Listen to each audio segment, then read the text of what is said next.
Alright, what do we got here? We got a little Nissan Juke. This customer says that when it won't go anywhere. Oh, and it's misfiring. It's running rough. But this customer says that it's not going anywhere, and then when he sticks it in park, it's grinding.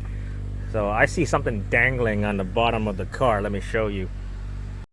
Oh, it's misfiring pretty bad. 2 issues, but they only come in for a complaint that no moving. So this thing has 120,000 kilometers. Let's take a look underneath. Wow, you see, I see a problem already. I think they hit something. See the gap here? See the gap here? So I think ball joint pop out, or there's a CV axle. Let me turn on the light. Let's take a look. There's the axle.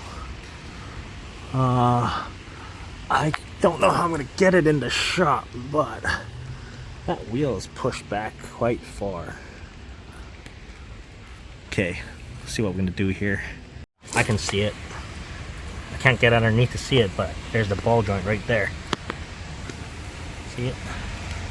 Maybe that's better. Nope. Yeah, ball joint's right there. Can't see it. Yeah, there you go. Ball joint popped out. So, ball joint popped out. CV axle popped out. That's the issue. Alright, so it's a nice sunny day, especially after like all the flooding and everything we've been having. But I got it jacked up, just, you know, on the subframe bolt.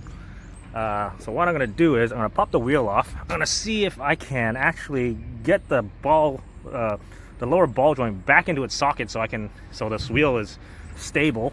And then I'm gonna pull out the CV shaft out of this thing so it's not flopping around while we push this car into my hoist downstairs.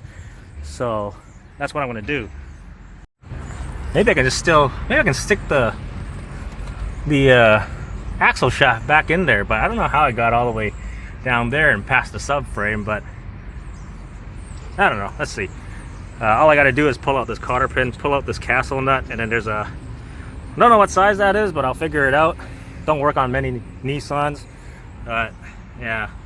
Either way, I still gotta get this lower ball joint back into the socket.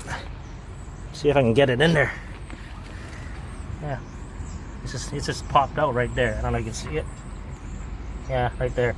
So I just gotta push it down. Hopefully, it'll go back in. Yeah, I thought about shoving it back in there, but all the bearings in the inner joint has all flew out. So I'm gonna pull out the entire shaft. That's out. And now I'll put the ball back into its socket, and then hopefully we can just slowly drive it in so it doesn't pop back out while or hit any major bumps on the way into the shop. Pushing it in, I'm gonna hammer it so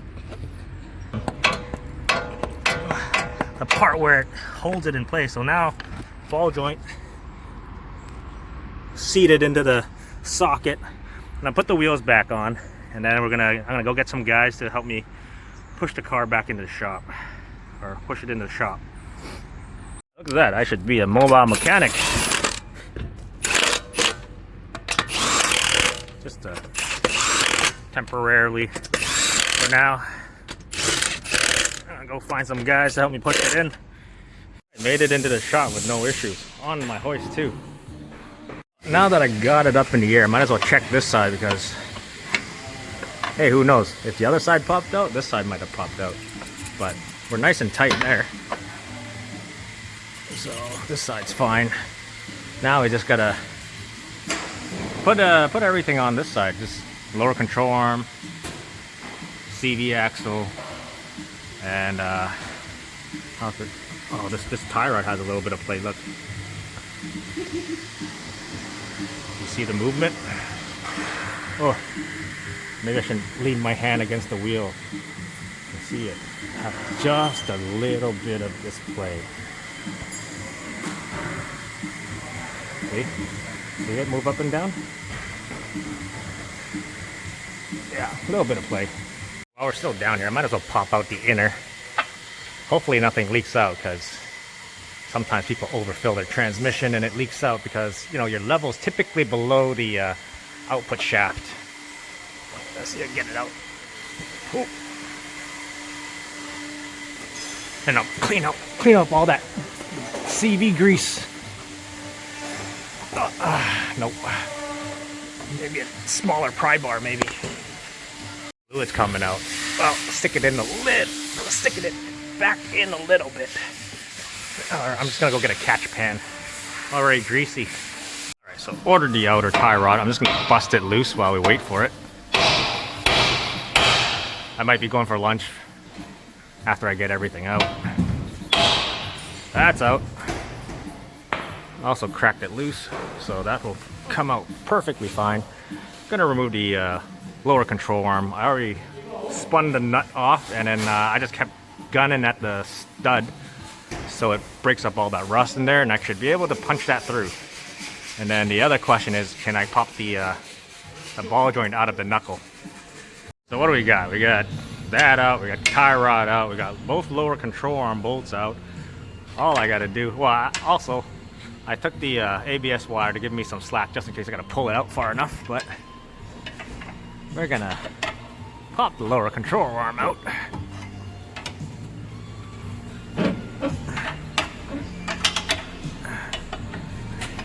Don't need to worry about the CV axle popping out because it's already popped out. That's out.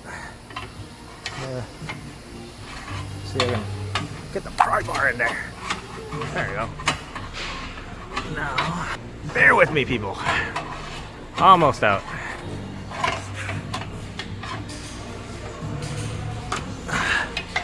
Anyways, you know what I'm trying to do. Trying to get this arm out, and then try to get that ball joint out of the knuckle. All right, so we're at the point where we got to get this ball joint out of the knuckle.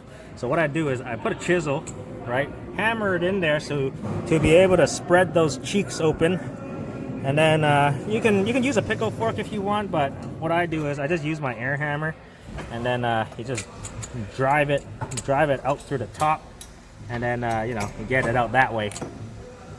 Let me hook up the air line. Do this with one hand.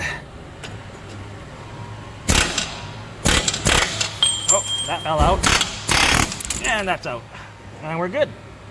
So while we're waiting for the tie rod, I'm gonna go for lunch. It's gonna be here in like an hour or so. So once I get the tie rod, then I'll put everything back in. Yeah, so I like doing everything all together once I know I have all my parts. So yeah, lunchtime. Okay. I'm gonna put the CV shaft in first, then the lower control arm, and then we got the tie rod. So it's a Moog lower control arm, Moog outer tie rod, and quality driven performance. I don't know what brand that is. Whatever the parts department got me. But yeah, so I'm gonna pop out that guy just by pulling it out because I stuck it back in there because it started to leak. And then we're gonna pop in the new shaft. Come out. Ah, there we go. That's out. And I'll grab the new shaft and shove it in there. Alright, so new shaft in. I also cleaned up all the grease that was flung all the way around. Got some up to there. There was some there. There's a lot on the transmission there. And then on the subframe here. So did a bunch of cleaning. New shaft is in. We're gonna stick the lower control arm in. And then we got the little tie rod that we gotta replace. And control arm is in. No need to load up the suspension because these are these kind of bushings, not the one that twists. So I just stick them in, tighten your bolts. Now I can pull this down and put it into the knuckle. All right, brand new cotter pin. Grease the ball joint. And I'm gonna go take it for a rip and get all the rust off the rotors, and then take it for an alignment. Is that an intercooler I see? I never knew these Jukes were turbocharged. Actually, I didn't even pop open the hood to see what's underneath. These little Jukes. Alright, so back from the test drive. Burned off the rotors from all the rust. It's been sitting outside for a while waiting for parts. But yeah, even though it's a Nissan Juke, it's a pretty simple job. You know, lower control arm, CV axle, outer tie rod, and just doing alignment. But Yeah, I've never really driven one of these Nissan Jukes, but it feels pretty underpowered for a turbocharged. I don't know how much displacement the engine has, but I went to take it for a drive and it is weak. But yeah. Anyways, if you guys got any comments, questions, you know, concerns, criticism, let me know down in the comments. But other than that, please give me a thumbs up, subscribe, and I hope to see you guys next time. And the guys over there are trying to figure out how to sneak that little spring out without dropping the subframe on the steering rack recalls on over millions of cars that's supposed to be recalled, like the Civic HRVs and all that kind of stuff.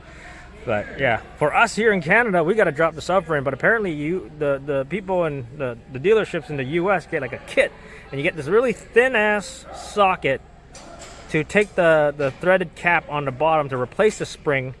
To do this job. But how about us in Canada? We didn't get that. So and they get extra grease, but in our recall they tells us to smear the grease and push it back into the worm gear, but there's like hardly any grease in there, and they tell us to reuse the extra grease to hold the little spring back in place and make sure it doesn't fall out, that kind of stuff. But yeah, I don't know how much you guys are getting labor time wise to do the recall in the US, but we are getting 2 hours to drop the subframe and do an alignment, which you can kind of do it without an alignment, and then put the subframe and everything back in. So yeah, 2 hours. But anyways, I'll see you guys next time. Trying to make our own little special tool for the recall. So we cut off this Allen, and then we're trying to make it fit onto this little thing here, so we can get that little cap off. So that's what we're trying to do. Because Honda doesn't give us these special tools to do this job, but they just want us to remove the subframe to do this.